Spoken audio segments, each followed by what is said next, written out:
Now, tributes and tearful displays were the highlights of the afternoon as dozens gathered at the Ranny Williams Entertainment Center in St. Andrew for the funeral service of Donald "Tabby" Diamond Shaw. The reggae legend, who was the lead singer of the Mighty Diamonds reggae group, was gunned down in Olympic Gardens in March. Kelisha Williams has our report.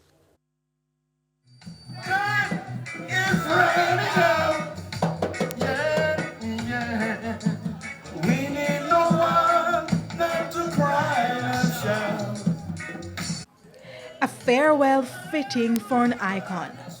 Dozens turned up to the Ranny Williams Entertainment Center in St. Andrew to say goodbye to Donald "Tabby" Diamond Shaw.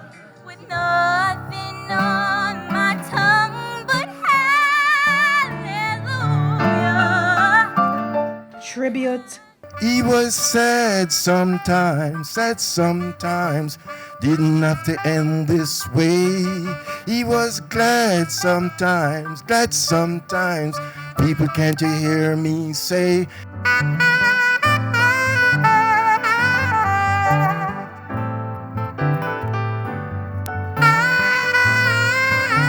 After tribute,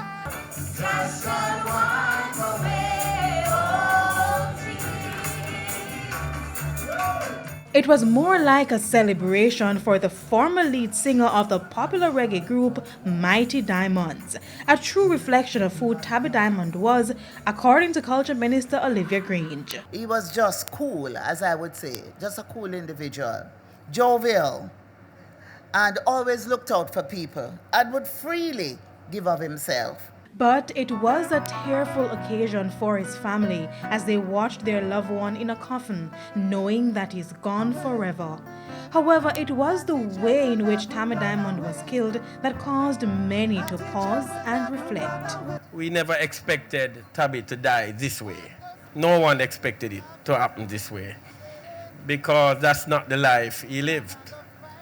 The life he lived was one of contribution, great contribution to the culture of Jamaica. It shows what a difficult journey we have to tread as we try to save our country and move it forward to a better place. News of Tabby's death sent shockwaves across the island in March. He was among two persons who were shot and killed on McKinley Crescent, Olympic Gardens during a drive-by shooting. The police had indicated that the shooting may have been linked to his son.